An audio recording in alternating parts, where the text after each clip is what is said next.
નગરપાલિકા હોય, મહાનગરપાલિકા હોય, તાલુકા પંચાયત હોય, જિલ્લા પંચાયત હોય, લોકસભા હોય, વિધાનસભા હોય કે રાજ્યસભા હોય, દરેક જગ્યાએ ભારતીય જનતા પાર્ટી ઠાકોર સમાજની સતત અવગણના કરે છે. ગુજરાતમાં સૌથી જનસંખ્યા અમારી વધારે, પ્રથમ ગુજરાતના મતદાર અમે જ છો. આ રાજ્યસભાના 4 નામ જાહેર કરવામાં આવ્યા, અમે એક પણ ઠાકોરનો સમાવેશ કરવામાં આવ્યો નથી. હજી સુધી ભારતીય જનતા પાર્ટીના મોવડી મંડળને હું વિનંતી કરું છું કે ફોર્મ સોમવારે ભરવાનો છે, વચ્ચે રવિવાર આવે છે, હજી ફેરફાર કરવો હોય તો કરી શકાય. જો તમારે અમને ન્યાય આપવો હોય તો.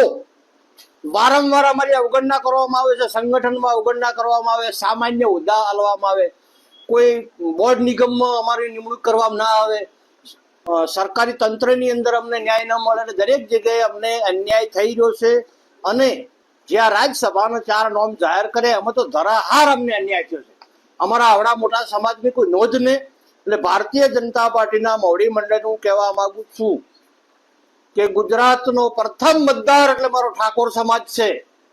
અમને ન્યાય નહીં મળે તો 2027માં તેની પહેલા કોઈ પણ ચૂંટણીઓની અંદર અમે ઈંટનો જવાબ પથ્થરથી હવે આપીશું. આખો સમાજ ભેગો થઈશું ગુજરાતનો, અને આ અવગણનાનો બદલો લઈશું.